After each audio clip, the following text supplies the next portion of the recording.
Yo, what is going on, guys? Payne here, back again. Today we are going to be doing a guide for none other than ITTO himself. Now talking about ITTO, how you want to build him, what weapons, what artifacts, what constellations you want. If you do want to be going for constellations, does he need a signature weapon? Does he not? These are all things we're going to be going over in this video. So as you can see, my ITTO is max invested. We got 10/10 on the talents. He is triple crowned. Sitting comfortably at Constellation 2, 4-piece Husk set with the signature weapon Redhorn Stone Thresher. These are my stats: 1214, 2400 defense at level 90. We got 80% crit rate, 232 crit damage with 120 ER, and a... where is it? Where's the Geo? With G damage bonus. So as you can see, this is basically what you can expect from a fully invested ITTO. His artifacts are pretty cracked, can't lie. I'll run through those real quick. So we got a 30% crit damage, flower on here with 13% defense, 40% crit rate, 7 crit damage, a little bit of defense, a little bit of ER. Got a defense goblet here with 30 crit damage, 7 crit rate, a little bit of energy recharge. The goblet is pretty shit, I can't lie, but since it's an on-set, it kind of lets us go ham with our off-piece. But yeah, this one's pretty stinky, trying to get a new one of these, but I can't really justify farming the defense domain at this moment because I have so many working defense sets already that it's just a bit copium. That being said, it's definitely worth farming if you do want to get your ITTO to max investment, and if you need sets for, you know, Albedo and Goro and characters like that, even Noel. This is his circlet. Pretty good as well. We got 26 crit damage on this, a little bit of tackle, EM, little flat attack, but artifacts are pretty much maxed out as far as I'm concerned. I'm not going to be farming this domain anymore unless they release another character that does, you know, scale with defense and needs a set, or if they release, you know, another healer or something. But this is what you could expect from a fully maxed out ITTO. That being said, let's talk about weapons real quick. As you can see, obviously this is going to be his best in slot weapon. If you don't have this, the other 5-star options are okay. Wolf's Gravestone is kind of bad because it scales with attack and he has a really low base attack. Skyward Pride, weirdly, is actually, in my opinion, a little bit better than Gravestone because the passive, you're going to get a lot of passive ticks from when he's actually in his ultimate, so you're going to get a lot of passive damage with this ability right here. But again, still not the best thing for him. If you don't have Redhorn Stone Thresher, the two weapons I would recommend most are going to be Serpent's Spine and the White Blind, which is the craftable claymore in Mondstadt that has the defense scaling on it. Obviously, Redhorn is going to be the best option, but if you don't have Redhorn, Stone Thresher and White Blind are both very good options. At max investment with both the 4-star weapons, like let's say even R5 White Blind and R5 Serpent Spine, R5 Serpent Spine is going to beat out White Blind if you take the time to build the stacks before the actual combat starts. If you don't, you know, the conversation is a little more nuanced. You know, White Blind has some pros to it as well. But I prefer the Serpent Spine. Also, I think the Serpent Spine just looks a lot better on ITTO, just aesthetic-wise. Like, this shit looks dope. White Blind looks a little bit stinky. But obviously, if you do have this right here, you're definitely going to use it on him. Other options, there really aren't any. You could use this, I guess. I don't know. Aquamaro might be fine, but really do want to make sure you either have the White Blind, the Serpent Spine, or the Redhorn Stone Thresher. Moving on to artifacts. He has a best in slot. This artifact set was completely made for him. Using any other artifact set is going to be copium, if I'm being honest. If you, for some reason, don't have a full 4-piece to force on him, and I would definitely recommend forcing a 4-piece, even if your substats aren't the best. But if you don't have a good 4-piece to force on him, then you could go with a 2-piece Geo and a 2-piece defense. Or if you want a little ER, I guess you could run this, but it's pretty fucking copium.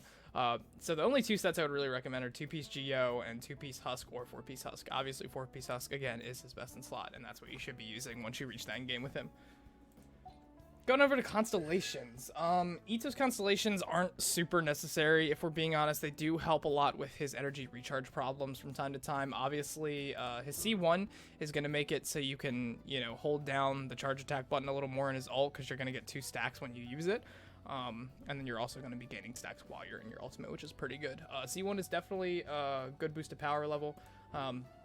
C2 is basically going to resolve all his energy recharge problems. Once you get C2, you're basically going to have 100% uptime in your ult and a triple Geo team. So I would definitely recommend, if you do want to go for constellations on ITTO, go for his C2 and then stop. His C4 is just an attack buff that, you know, almost seems like every 5-star has one of these attack buffs at their C4 right now, but it's super unnecessary. It will give you a little bit of a boost, but if you don't get it, it's not going to be the end of the world. C3 and C5 are obviously just scaling, which, you know, is going to give you a bit more damage, but again, it's not necessary at all. And then his C6 is fucking busted. His C6 is going to make sure his charge attacks do 70% more crit damage. So it's really one of those C6s that is just going to, you know, blow your ITTO through the fucking roof. But again, it is a C6. Never go for constellations unless you have the means. And I would not recommend C6ing any 5-star character in this game because it's a complete waste and you can beat this game very easily with the bare minimum. That being said, you know, if you are a huge ITTO simp, you really like him, and you want to go for C6, fucking rock out, baby. I won't judge you. Going over his constellations, we're done that. Let's talk about talents now. What you want to prioritize as far as talents are concerned are going to be his ults, his autos, and his burst. Honestly, ITTO's full kit is very important. Since he is a Geo main DPS, he does really need high investment to get going. So I would recommend leveling all of these talents up.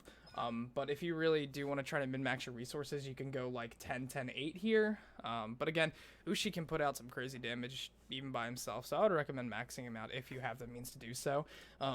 You can get to a point where when you're in his ult, sorry, Jesus Christ. When you're in your ult, you'll get to a point where Ishii can actually hit upwards of 100k, which is pretty fucking nuts on an E ability, and yeah, like it's definitely worth it to level up all his attacks, or all of his talents.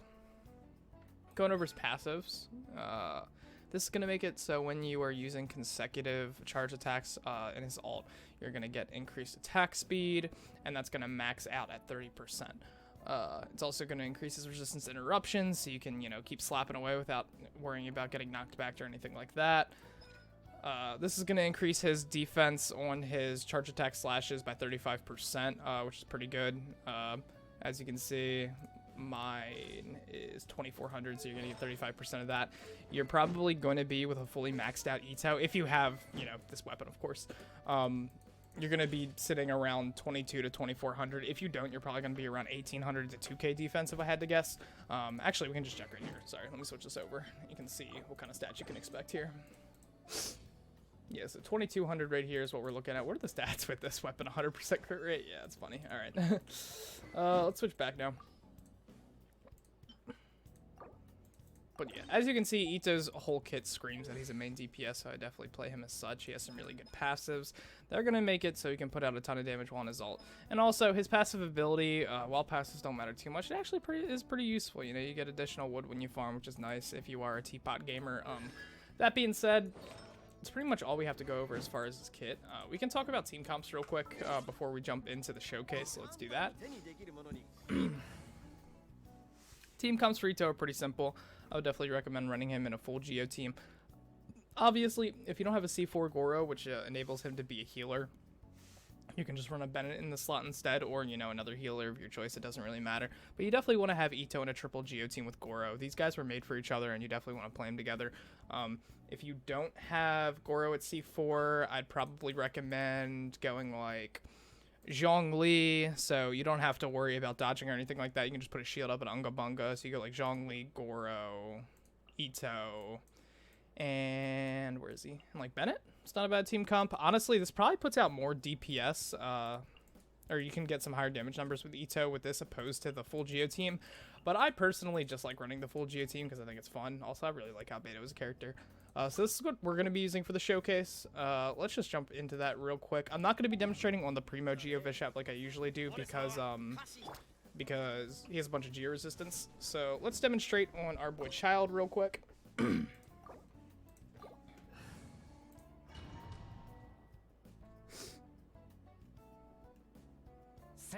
Alright, so we're gonna pop this, we're gonna throw this down, we're gonna ult here, and we're gonna go ham. Okay, as you can see, 99k on Ushi there, we're hitting like 44k on our slashes. Pretty nuts, as you can see. ITTO's busted. With a max invested ITTO, and this obviously, as I show you guys, he is 80-32. He's got cracked artifacts, he's triple crowned, he's got a signature weapon. This is what a max investment ITTO really looks like. We can finish up the fight real quick. We don't have his ult right now, so we're gonna get that charged up. This son of a bitch almost iframed me. Get this ult back up. Come on, baby. We're probably gonna kill him before his ult. Here, I'll actually show you guys what you can do with his normal attacks. Alright, so like 13k, 8k on his normal attacks when you have this, when you're not in his ult. As you can see, ITTO's a pretty crack character. I know a lot of people were shitting on him before he came out because he had pretty much the same kit as Raiden to an extent. You know, just change your normal attack damage into elemental damage with your ult and then have like an E that does some kind of damage or recurring ticks. His design, now, weirdly enough, his design is, I wouldn't call it lazy, but it is, you know, pulling from other characters' abilities and things like that. But the thing that really makes ITTO stand out for me is he is so goddamn fun to play. When you were holding that charge attack down and you see him just going ham and he does his big jump and like smash on the ground, like his animations are super smooth. He is really fun to play. He feels very satisfying to play too. To this day, he is one of my favorite characters in the game. I know they kind of did him dirty with these fucking noodle arms, but that's okay. We still love him. As you know, his English VA is actually Ryuji from Persona 5, which is fucking awesome. That being said, I still playing JP, and I still think his JP VA is fucking great. Like, he sounds really good in JP. Amazing. Truly amazing. This dude is a fucking Giga Chad incarnate. When ITTO's rerun does come back around, if you are debating on wishing for him and you need a main DPS carry that is gonna put out some real fucking mean damage, I definitely recommend ITTO. That being said, if you are wishing for ITTO, definitely try to get Goro along with him. ITTO without Goro, he's fine, you know, he's okay, but he's definitely not what he could be. So I can't imagine them doing an ITTO rerun without Goro in the banner, but if they do, you know, that's kind of whack. Otherwise, make sure you get both of these boys because they play really well together. We can talk about Goro's constellations real quick and how they benefit ITTO. This is going to give some geo damage and cooldown to his ability. C4 is really his bread and butter. Giving healing and letting you swap out that healing role for another geo character is really sweet, especially when you don't have Constellation 2 on ITTO, because it makes it for his energy regeneration. It really helps out a bunch. You're going to get a ton of geo particles, and you're not going to have a ton of downtime on your ult, which is sweet. That being said, his C6 is also pretty busted. It's going to give crit damage up to 10% to 20% to 40% if you have 3 people. So if you are gonna, you know, like his C6 is in the same vein that Sarah is, where it's just really busted and gives a bunch of crit damage and makes him the best geo support in the game. So I would definitely recommend, if you are, you know, gonna wail for Goro, or you're gonna wail for ITTO, sorry, if you get C6 Goro, you're gonna be very, very happy. That being said, ITTO's sweet. He's really good by himself. You do not need a C6 Goro. You don't even need a C anything Goro to make ITTO work. C0 Goro is gonna be just fine. That being said, ITTO's one of my favorite characters in the game. I hope you guys enjoyed this video. If you have any questions, comments, you want to see any other guys in the future, make sure to drop a comment. And that's been it. See ya.